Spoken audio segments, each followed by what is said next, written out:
Miss Prima apa kabar? Baik, Baik alhamdulillah. ya, alhamdulillah sehat-sehat. Sehat, Iya, sehat. kondisi gini tuh nggak ada yang lebih apa ya kita syukuri Syukuri sampai pada sehat ya. benar. Ya, Nomor ya. satu adalah Nomor sehat. satu. Oke. Miss Prima makasih sekali lagi udah bersedia di huru hara nih gitu ya sama tim sekolahmu lagi. Seperti biasa memang pengen menggali banyak pengalaman nih dari SMA Gandhi Ancol gitu ya, terutama dalam proses blended learning ini, proses ketika dulu belajar dari rumah, sebenarnya masih terus ada ya belajar dari rumah sampai sekarang, tapi udah mulai berkombinasi sama pertemuan tatap muka terbatas gitu ya. Kalau kita bicara sebelum-sebelumnya gitu ya, pada saat awal-awal pandemi itu harus langsung belajar dari rumah atau PJJ.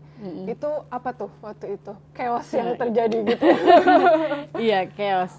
Sekolah langsung menambah jaringan internet kan karena kita memutuskan memakai Microsoft Teams aplikasinya.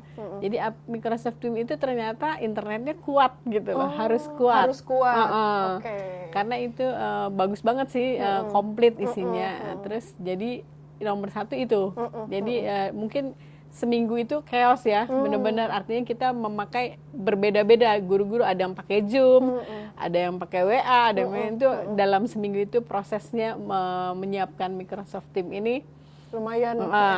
Itu kan. Tapi setelah seminggu itu kita udah mulai Microsoft Teams, guru-guru sudah mulai mengenal dan sekarang jatuh cinta malahan jadinya. Jadi jatuh cinta ya. Iya, jadi bener. awalnya susah payah, tapi lama-lama jadi jatuh cinta. Apa tuh yang bikin jatuh cinta? Kalau setelah melewati beberapa. Ternyata banyak materi yang bisa kita sajikan lewat online juga gitu loh, bukan halangan jadinya untuk menciptakan pengajaran yang menarik buat anak-anak. Justru sumbernya jadi malah lebih gampang. Tinggal share-share, kita nggak perlu download juga gitu loh. Download juga boleh, tapi nggak harus download. Jadi sumber yang datang itu benar-benar banyak ke kita. Jadi kita share ke anak-anak dan meminta anak untuk mencari juga gitu ya. Sendiri kan juga banyak medianya. Iya, betul. Dan Microsoft Teams itu mendukung sekali untuk kerja yang seperti itu. Kalau dulu itu memang ibaratnya kalau kita bicara sumber pembelajaran gitu ya, dulu tuh emang misalkan apakah berbasis buku aja, jadi seolah-olah tuh segala sesuatunya memang yang tercetak aja atau yang non digital aja gitu ya, atau gimana? Iya sih, sebenarnya semua udah dipakai, cuma nggak seintens waktu kita online kan, karena waktu kita online kita kan konsentrasinya di situ gitu loh. Jadi 90% otak kita ada di digital situ, itu kan. Jadi semuanya yang digital keluar semua ibaratnya. Yang dulu nggak kenal ibaratnya jadi kenal. Yang dulu cuma siapkan download YouTube cuma sekali-sekali ya untuk share di kelas. Sekarang hampir setiap ngajar kan kita pakai media-media dari YouTube gitu. Jadi atau dari aplikasi lain. Iya, jadi konten-konten digital yang tersedia itu tuh malah menjadi bisa dieksplorasi lebih luas, justru karena desakan pandemi ini gitu ya. Dan tugas-tugas juga dibentuk dalam digital kan.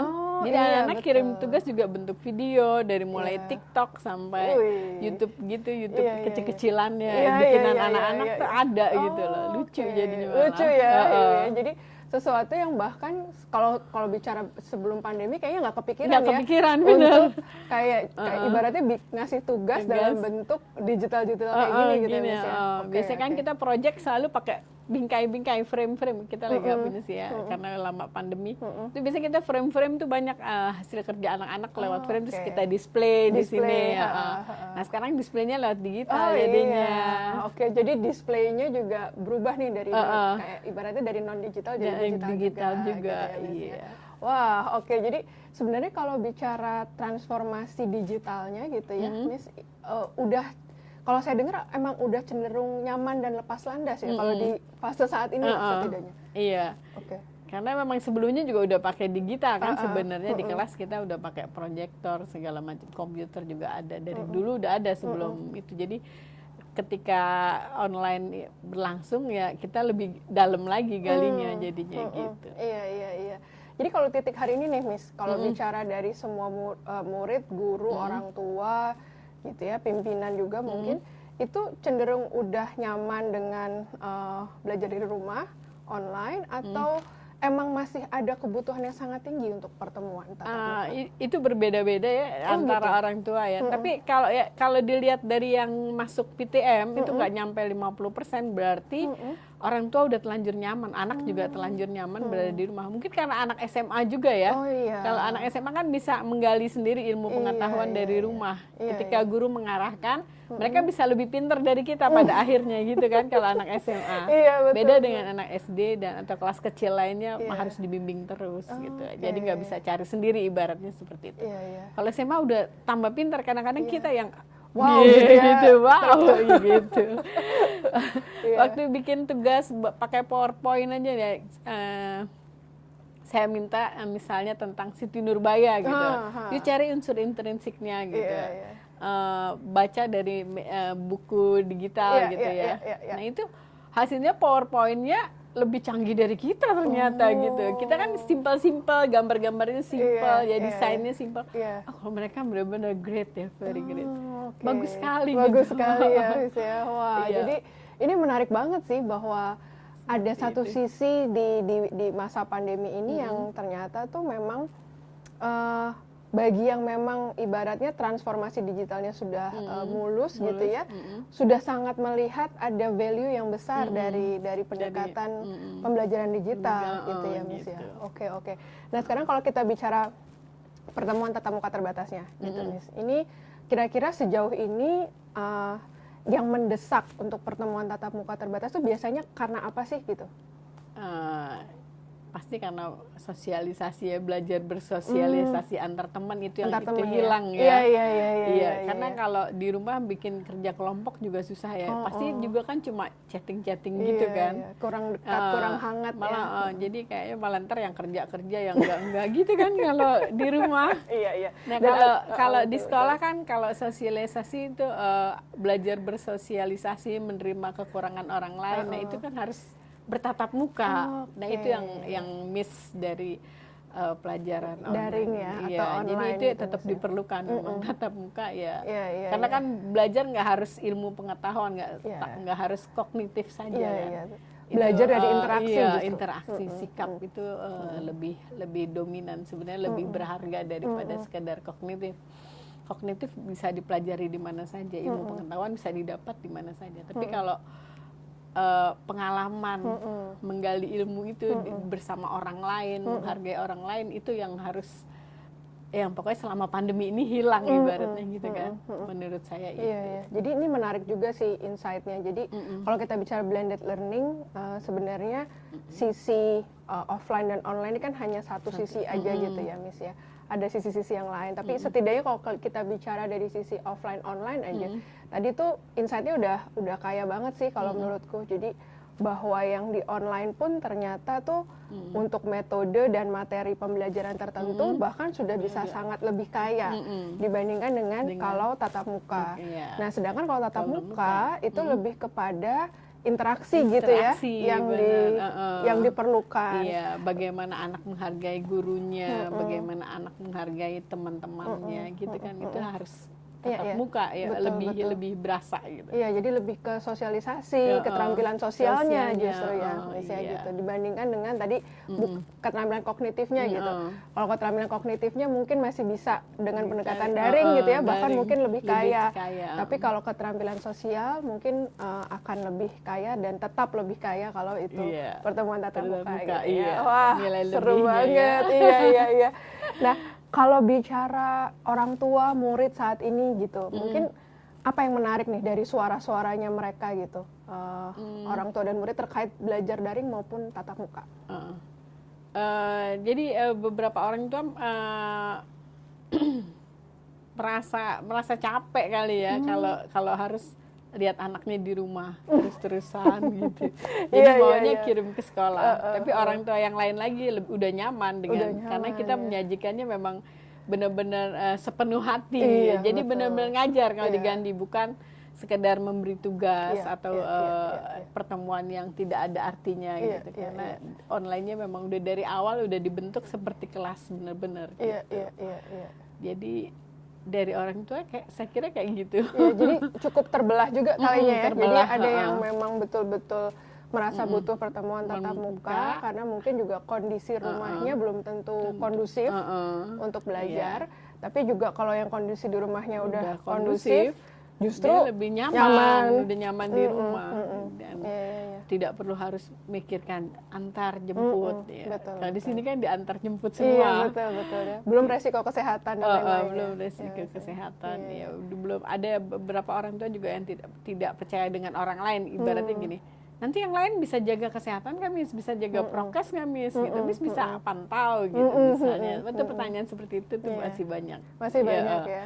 Walaupun kita udah tunjukkan ya fasilitas kita untuk prokes itu lengkap, semuanya ada gitu.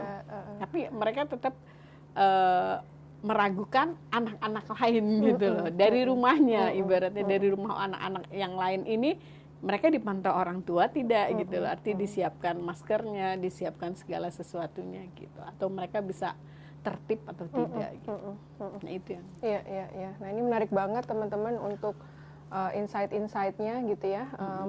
Memperkaya bagaimana memang blended learning ini tuh pada dasarnya memang tujuan besarnya tuh untuk memenuhi semua kebutuhan belajar yang berbeda-beda gitu kan ya. Nah kalau bicara ke depan, moving forward gitu, Miss, apa nih yang mau dilakukan dengan setidaknya rencana-rencana dari SMA Gandhi Ancol gitu ya, dengan perubahan ini nih gitu, bahwa ternyata ada yang lebih suka daring, ada yang juga butuhnya pertemuan tatap muka. Nah rencananya mau ngapain nih ke depannya kalau dari Gandhi? Tapi kalau pemerintah sudah mengharuskan buka kan otomatis mereka akan datang kan. Seberat apapun mereka pasti akan datang. Jadi tapi tetap SMA Gandhi maunya saya semua guru tetap meningkatkan kualitas digitalnya ini, penguasaan digital. Jadi tidak berhenti gitu loh, mentang-mentang online-nya udah hilang, terus penguasaan digitalnya dilupakan atau di kelas jadi jarang memanfaatkan itu, cuma metode konvensional aja gitu, juga nggak, mudah-mudahan nggak seperti itu. Jadi justru lebih bervariasi ya di masa depan, karena digitalnya juga udah lebih menguasai, terutama guru-guru yang sudah sepuh ya. Kan kalau guru-guru yang sudah sepuh yang kemarin-kemarin pasti digitalnya 30%, nggak nyampe 50%. Tapi kalau guru-guru yang muda sih jangan diragukan lagi, dia tuh udah mantep. Nah guru-guru sepuh ini mudah-mudahan terus gitu loh, kan sekarang mereka udah mulai mencintai mencintai digital ya. teknologi. Iya. Semoga cintanya tidak luntur gitu ya. Iya, maunya gitu. Mudah-mudahan cintanya tidak luntur, terus tetap menjalankan ini ya. Iya. Oke, jadi karena mungkin dari Miss juga percaya ya bahwa ini sebenarnya pembelajaran abad 21 tuh bakal gini terus kan ya ke depannya. Iya, benar, ada atau tidak ada pandemi gitu. Betul. Kita harus terus meningkat ya gitu. Nah, mungkin terakhir pesan untuk sekolah lain gini, mungkin memberikan semangat juga kali di sini. Terutama mungkin yang misalkan masih sangat galau gitu dengan pendekatan baru ini. Kira-kira apa nih Miss, pesan-pesan yang bisa menguatkan kita semua? Harus berani nomor satu. Harus berani. Karena pasti banyak berani, banyak kecemasan. Karena yang bikin kita nggak maju ya takut ya, takut mencoba. Nggak apa-apa salah sekali dua kali, anak-anak maklum kok. Kalau kita yang tua-tua nih, misalnya, aduh Miss nggak bisa nih matiin proyektor misalnya nih. Gimana nih matiin ininya atau share-nya gimana nih? Anak-anak biasanya kreatif dulu, mereka langsung Miss pencet yang ini, yang itu, yang ini gitu. Misalnya kalau yang tua-tua tuh mereka paham gitu bahwa teknologi ini juga sama-sama baru dipelajari. Ibaratnya orang tua nih bukan berarti dari zaman dulu udah belajar teknologi, justru sama bareng duluan mereka gitu kan. Duluan mereka malahan. Kita belum kenal YouTube nih, yang tua-tua mereka udah jadi YouTuber ibaratnya seperti itu. Jadi berani itu nomor satu. Nomor satu ya. Oke, jadi berani mencoba, bahkan mungkin berani gagal, berani salah. Sehingga akhirnya belajar dari situ gitu ya. Iya. Nah itu juga guru juga harus menanamkan ke anak bahwa nggak semua orang bisa gitu loh. Jadi walaupun guru manusia, kayak nggak cuma rocker yang manusia, iya kan? Nanti kita rubah guru lagunya juga ya. manusia, guru juga manusia gitu. Jadi itu harus ditekankan ke anak-anak. Jadi walaupun murid udah pengertian, guru tetap harus berjuang, berusaha. Nah itu berani tadi. Berani berubah ya. Jadi berani menerima kenyataan ya. Iya betul, berani menerima kenyataan ya. Jadi karena kenyataannya memang memang begitu. Betul, pernyataannya udah berubah, zamannya juga memang udah Berubah. maju ke depan, jadi mau nggak mau emang kita harus maju juga maju gitu ya. gitu. Nah ini menarik banget sih poin-poinnya, jadi mulai dari berani dan juga di saat yang sama mungkin saya meng-highlightnya tuh saling berempati juga gitu ya Miss ya, bahwa di sekolahmu kita percaya dengan memanusiakan hubungan gitu tadi, bahwa semua orang tuh manusia gitu ya, termasuk benar, guru. Jadi iya. kalau gurunya juga ada salah, gurunya juga mungkin kelihatan tidak atau belum terlalu menguasai, itu tuh manusiawi banget gitu ya. Iya. Dan kita sebagai guru juga mungkin nggak perlu terlalu terbebani untuk jadi sempurna betul, gitu ya, iya, Miss Mim ya. benar. Jadi bahwa kita juga manusia, malah mungkin jadi teladan yang realistis nih buat murid-murid. betul. Jadi murid-muridnya juga Ya, berani untuk berani, salah, berani iya, nyoba dan segala iya. macam. Karena guru-gurunya juga jadi teladan Iya. yang kuat gitu ya buat murid. Terima kasih, Miss. Iya. Aduh, selalu insightful ngobrol sama Miss Riba. Thank you. Terima Sama-sama. kasih. Mudah-mudahan nanti bisa banyak silaturahmi lagi dengan sekolah-sekolah lain juga. Iya. Dan nanti bisa banyak berbagi juga dengan semuanya. Iya. Terima kasih, Oke, Miss. Selamat pagi. sama-sama, selamat pagi.